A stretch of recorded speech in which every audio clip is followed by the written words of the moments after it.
ایک حکیمانہ ارشاد ہے، تعاشروا کالاخوان و تعاملوا کالاجانب۔ بعض حضرات نے اس کو حدیث قرار دیا ہے اور بعض نے اس کو حکیمانہ ارشاد قرار دیا ہے۔ اس کا ترجمہ یہ ہے کہ رہو بھائیوں کی طرح اور معاملات کرو اجنبیوں کی طرح، یعنی انسان جب کس سے بھی معاملہ کرے تو اچھی طرح غور و فکر کر کے تحقیق کرنے کے بعد، تسلی کرنے کے بعد معاملہ کرنا چاہیے۔ خصوصاً جو نکاح کا معاملہ ہے یہ بڑا حساس اور اہم معاملہ ہوتا ہے۔ تو ہم نے پہلے یہ بتایا تھا کہ کیسے مرد کو نکاح کے لیے منتخب کرنا چاہیے، اس کی ہم نے 6-7 چیزیں بتائی تھی کہ یہ اس میں ہونی چاہیے اور دین ہمیں بتاتا ہے یہ۔ آج کچھ وہ چیزیں بتائیں گے جو اس میں نہیں ہونی چاہیے۔ جس مرد سے نکاح کرنے کا ارادہ ہو، اپنی بہن کا یا بیٹی کا یا خود عورت کرنا چاہے، تو اس کے بارے میں ایک تسلی یہ کرے کہ وہ زانی تو نہیں ہے، بدکار تو نہیں ہے۔ اگر خدا نخواستہ بدکار ہے تو اس سے بالکل نکاح نہیں کرنا چاہیے۔ قرآن کریم کہتا ہے الزانی لا ینکح الا زانیۃ او مشرکہ، کہ جو بدکار مرد ہوتا ہے وہ بدکار عورت کو ہی پسند کرتا ہے اور اسی سے نکاح کرنا چاہتا ہے، اور جو آدمی بدکار ہوگا اپنی بیوی اس کو اچھی نہیں لگے گی اور اس کی طرف اس کا میلان نہیں ہوگا۔ اسی طرح یہ بھی تسلی کرنا ضروری ہے کہ جس مرد سے نکاح کرنے کا ارادہ ہے اس کی نظر میں کوئی اور عورت تو نہیں ہے جس سے وہ نکاح کرنا چاہتا ہو۔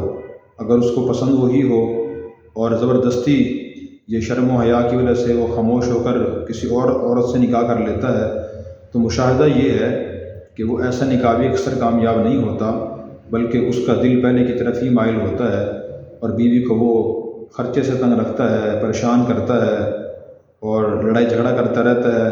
ہمارے سامنے ایسے بہت سے واقعات پیش آئے ہیں، اگر آپ غور کریں گے تو آپ کے بھی دائیں بائیں سے بہت سے واقعات پیش آئیں گے اور نظر آئیں گے آپ کو۔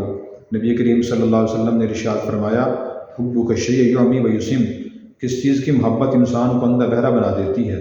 ہمارے سامنے ایسے واقعات بھی ہیں کہ ایک شخص کو اس کا دل کسی اور عورت کی طرف مائل تھا، لیکن والدین نے شادی کر دی کسی ایسی عورت سے جو اس کی پسندیدہ عورت سے شکل و صورت کے لحاظ سے بھی اچھی تھی، تعلیم کے لحاظ سے، شعور سلیقہ کے لحاظ سے، ہر لحاظ سے اچھی تھی، لیکن اس کا دل پہلی کی طرف ہی مائل رہا اور اس نے ساری زندگی بیوی کو پریشان کیا۔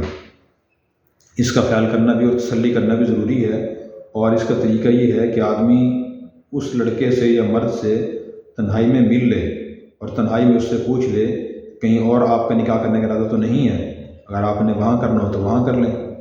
اور اسی طرح تیسری چیز جس کی تسلی کرنا ضروری ہے وہ ہے کہ آدمی جواری نہ ہو، جوا نہ کھیلتا ہو۔ جو آدمی جواری ہوتا ہے تو وہ سارا گھر کو ویران کر دیتا ہے اور جوئے میں سب کچھ لٹا کے کنگال ہو جاتا ہے اور پریشانی کا باعث بنتا ہے۔ جوا خود بہت بڑا گناہ ہے، اس گناہ کے بہت برے اثرات بھی ہوتے ہیں۔ بڑا اثر اس کا ایک یہ ہوتا ہے کہ اللہ ناراض ہوتے ہیں، دوسرا بڑا اثر یہ ہوتا ہے کہ گھر بالکل خالی ہو جاتا ہے اور آدمی گھر میں خرچ کرنے کے بجائے سارے پیسے جوئے میں اڑا دیتا ہے۔ مختلف لوگوں کو شوق ہوتے ہیں، بعض کو مرغوں کو لڑانے کا اور جوا لگانے کا شوق ہوتا ہے، بعض پرائز بانڈ لیتے ہیں، بعض اور چیزوں کی لڑائیاں کراتے ہیں، شرطیں لگاتے ہیں۔ تو ایسے لوگوں سے بھی بچنا بہت زیادہ ضروری ہے۔ اسی طرح تیسری چیز جو ہے جو مرد میں نہیں ہونی چاہیے وہ ہے نشے کا عادی ہونا۔ اگر کوئی آدمی نشے کا عادی ہے تو اس سے نکاح بھی کامیاب نہیں ہوگا۔ ہمارے علم میں ابھی کچھ دن پہلے ہی ایک کیس آیا، طلاق کا کیس۔ تو جو آدمی تھا وہ ٹرانسپورٹ کمپنی کا مالک تھا اور اس نے 4 شادیاں کی ہوئی تھی، اور اس کے بارے میں پتہ چلا کہ وہ گھر میں بیٹھ کے ہفتہ ہفتہ گھر رہتا ہے اور نشے کرتا رہتا ہے، اور نشے میں پھر بیویوں کی پٹائی کرتا ہے، انہیں تنگ کرتا ہے، گالیاں دیتا ہے، اور جو چرس اور پاؤڈر کے عادی ہوتے ہیں وہ گھر کا سارا سامان ہی فروخت کر دیتے ہیں۔ تو ان چیزوں کا بھی خیال کرنا چاہیے۔ ہمارے اکثر مسلمان ان باتوں کا خیال نہیں کرتے اور بس یہ کہہ دیتے ہیں کہ ہم نے تو اللہ کے لیے بچی دے دی ہے، ہم نے تو اللہ پہ بھروسہ کیا ہے، اللہ مالک ہے اور اللہ بہتری کرنے والا، اللہ خیر کرے گا۔ یہ باتیں ایسی بتا بھی دے تو کہتے ہیں جی آپ کیسی باتیں کر رہے ہیں، اچھا گمان کرنا چاہیے۔ بھائی یہ میں نے سب باتیں دین کی روشنی میں ہی بیان کی ہیں، یہ سب باتیں ہمیں دین بتاتا ہے کہ تعاشروا کالاخوان تعاملوا کالاجانب، رہو بھائیوں کی طرح اور معاملات کرو اجنبیوں کی طرح۔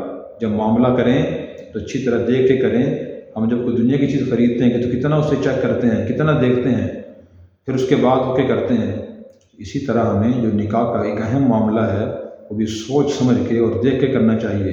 نبی کریم صلی اللہ علیہ وسلم کا یہ ارشاد ہے کہ تم وہی کام کرو تمہیں جس کام کا انجام اچھا نظر آئے، جس کام کا انجام اچھا نظر نہ آئے تو وہ کام نہیں کرنا چاہیے۔